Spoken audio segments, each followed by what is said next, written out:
So Phil, how'd you come out on your WBS? You know, I'm thinking that I'm going to have at least 4 layers. I've only got about 3 now, and I probably need to know a few more things, I guess. Okay, well, since we've already had the break for the WBS, and I want to show you a few more things before you start actually into the project. So I want to show you the split screen view. Okay. And remember those views I showed you before? Mm-hmm. This split screen is a good way to manage your projects and see more of the data that's in back of that schedule. Okay. So what you would do is you'd have your Gantt view in the upper pane. And remember those other views I had, like the task form view? Mm-hmm. You would have it in the bottom page. Okay. And how do you do that? Well, let me flip back over to my project. And I'm going to go to the Gantt view, just like I talked. Now you want to go to view and details, and that'll open up that split. Oh, okay. So that's how you get the split. It's pretty neat. So it shows you 2 different sets of information about the same project? Yes. What it does is it opens up the database so you can see more. See right here when I'm on this line 5, it says decide whether to proceed. I can only see 1 day, the start, finish date, and then the Gantt chart. Okay. And I use my kitty button again. And down in the bottom then you can see even more. The duration, if it's effort driven, manually scheduled. Remember I talked about the task types? We'll get into those. Mm-hmm. Right now it's fixed units. Okay. So you can see more data. And one of my favorite things to do down here is to even go into a more detailed view called the task details form. So I go there, apply, and this opens up even more data. So I use this for updating my schedules, which I'll show you later, but you can see the current baseline and actual. Wow. And you can also see that this isn't baselined. And then it just opens up a whole bigger world of items you can see. Bigger can of worms, except you're as experienced as you are otherwise. Yeah. Oh, another trick over here is you want more data here, like you want to see the predecessors or successors or costs. You can right click over here and you can see all of those views here. Oh. So I'd like to see my predecessors and successors. They show down here. You're probably going, what is a predecessor and what is a successor? Yeah. What? Well, the predecessor lets you know what items you're going to work on next. So if you want to identify your available skills and information, well, what's the predecessor? I have to get done my business vision first. Okay. A successor would be, okay, I have my available skills here. After I get done with my define my business, which is the predecessor, I start that. And the successor is one task that has to have this complete before it can start. Okay. So that's the successor, which is number 5. So this is waterfall.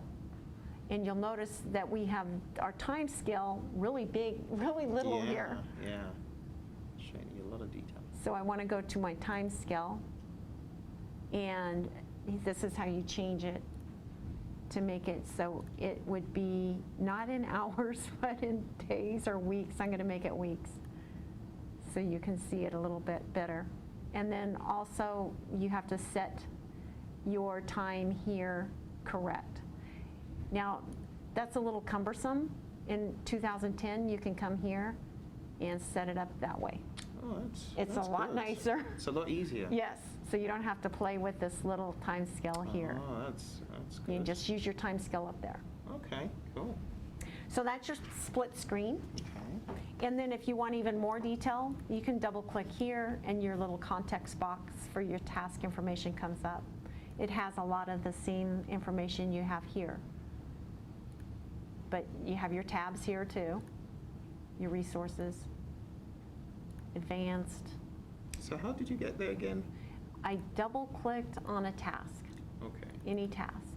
Okay. And it'll bring up this box. Okay, so each task has its unique.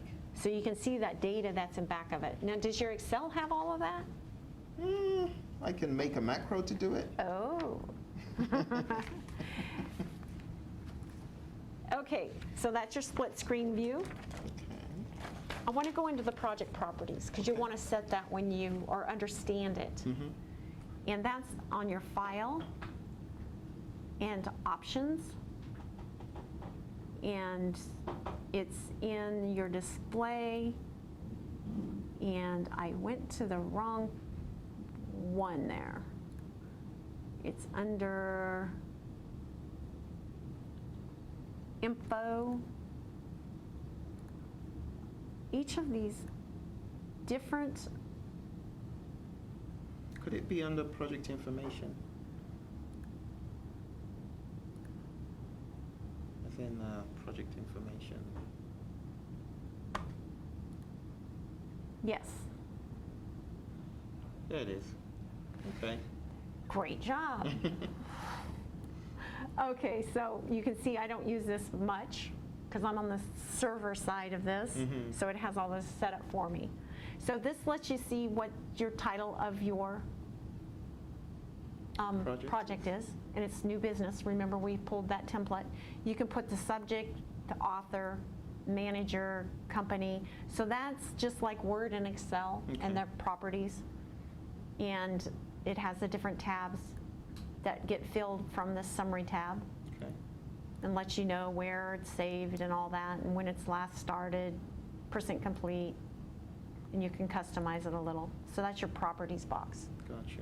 So Okay. if someone was going to pick this file up, they'd know that it belonged to you and when it was done and all of that information, that if you're going and combing through a G drive or something, Right. it's Okay. it's a good housekeeping rule to get that filled out. Okay. So you don't have to click to open every single project to know which one is which. It kind of gives you that Yes. high level. Okay. Okay, your project options, that's where I was before. Your options is like what it's going to do for you. I keep most of them at default, Okay. but there are some in here that you might want to change. One of the big things in Project 2010 is this display and this entry bar. I worked on the project for 2 weeks, and I wondered where my entry bar was because I was down here. And you know, in 2007, you have a little bar there and you can see what's going on. Oh, I see what you mean. I missed that. Right. Oh, It yeah. is over here in options and underneath display and entry bar. That's the first thing I turned on. It's funny how they. Okay, so now you can see Oh, okay. your entry bar. So you went to File and Options. Uh-huh. File, options, and then display. Oh, I see. Oh, that's good to know. Yes. Cool. And once you turn that on, it should be on for all of your projects. Okay. We'll test that out later. And then your schedule, it's all set up. And remember, we talked about the auto schedule. I changed that too. Okay. I leave everything else the same. So basically, don't mess with what Microsoft has given you as the Yeah. default, except you really know what you're doing. Yep. Leave your, I do turn one other thing on. Calculate project after each edit.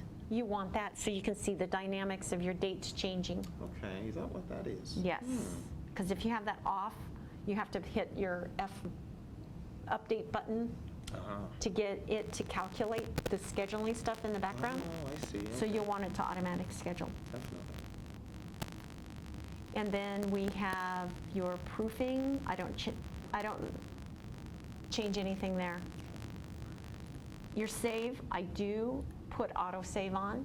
Okay. How many times have you worked on a Word document, an Excel document, and you're done, and it's almost midnight, and you're ready to go to bed, and you're like, the power goes off and you lost it.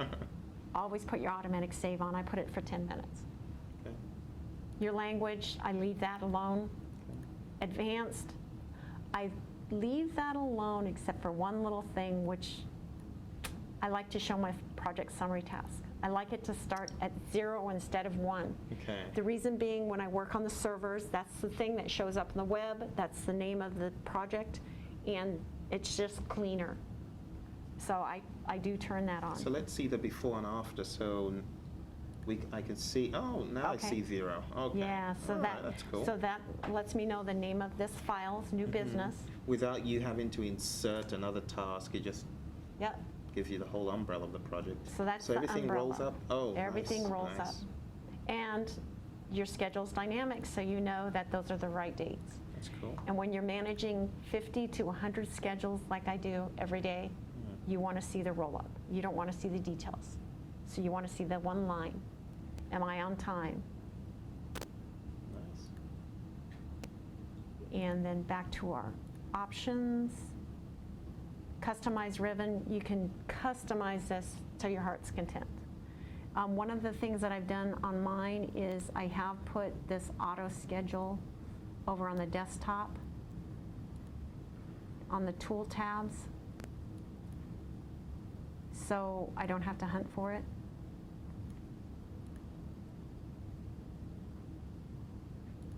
And I'm doing it in the wrong spot. Add. Custom view. Okay, I'm going to add it to the views. It's already in views. Well, anyway, you get the gist of it. I'll let you play with Well, this I however will. you want. Absolutely. But you can customize it to your heart's content. Be a little careful about spending too much time customizing so you don't lose stuff. Gotcha. Okay? Absolutely. The next one's your quick access toolbar. Aha, that's the one I want. I want that little button up there so I can always find it and get to where I want. That's the one you click. And find out where your tasks are. And you'll notice it's up here now.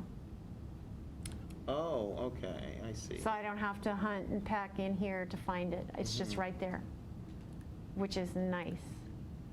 So any of those buttons you want and you use all the time, put them up in your tool bars up there. Oh, so that is called a toolbar. The other one is a ribbon. So you still have a Right. toolbar for buttons. And then you have your, that's the one, the quick access that I put it on. Okay. So you can put anything there. Your add-ons. Now, I have add-ons on mine. I have a schedule checker. I have a one-page pro.